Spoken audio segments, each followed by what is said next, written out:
হ্যাঁ আমি জিয়ারত করতে আসছি। আমি বঙ্গবন্ধুর জন্য কোরআন শরীফ খতম করছি। মাফ করো আল্লাহ। কথা বলো না তুমি। আপনি কি পাগল হয়েছেন নাকি? একদম মাথা নষ্ট হয়ে গেছে। আমি বঙ্গবন্ধু। দর্শক আমরা দেখতে পাচ্ছি ভাই এগুলো একটু ক্যামেরা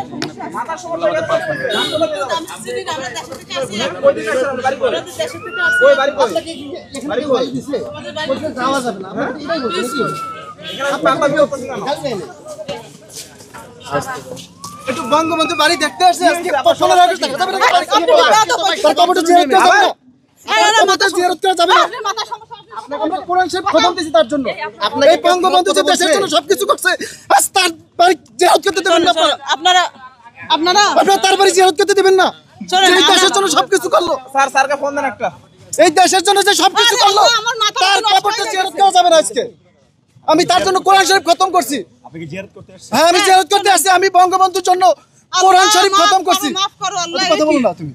আপনি কি পাগল হয়েছেন নাকি? একদম মাথা নষ্ট হয়ে গেছে। আমি বঙ্গবন্ধুর কবরটা জিয়ারত করা যাবে না আজকে আপনারা যেই দেশের জন্য সবকিছু যেই দেশের জন্য জীবন দিয়েছে তার কবরটা যদি জিয়ারত না করা যায় কে পারবে?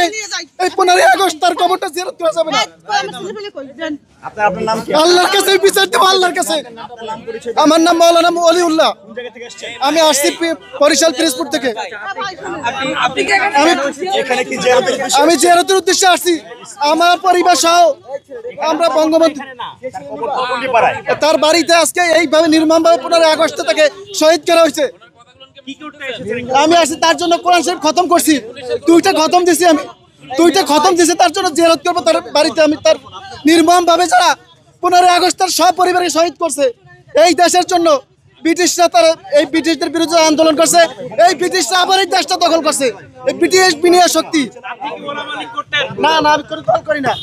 এই দেশ আবার ব্রিটিশ এবং পশ্চিমা শক্তি দখল করছে। এখন কি প্রবেশ করতে? এখন না আমাকে প্রবেশ করতে দিচ্ছে না। আপনি কি প্রবেশ করতে এসেছিলেন? যে আমি তার জন্য কোরআন শরীফ খতম দিছি। দোয়া করবো আমি এই জন্য আসছি তার পরিবারের জন্য। নিয়ে আসছেন? হ্যাঁ আমি আর স্ত্রী আমার 3 সন্তান সহ আসছি। এখানে জানেন না এখানে বাধা আছে বা এখানে এলে সমস্যা? কেন বাধা হবে এটা আমরা জানি নাকি?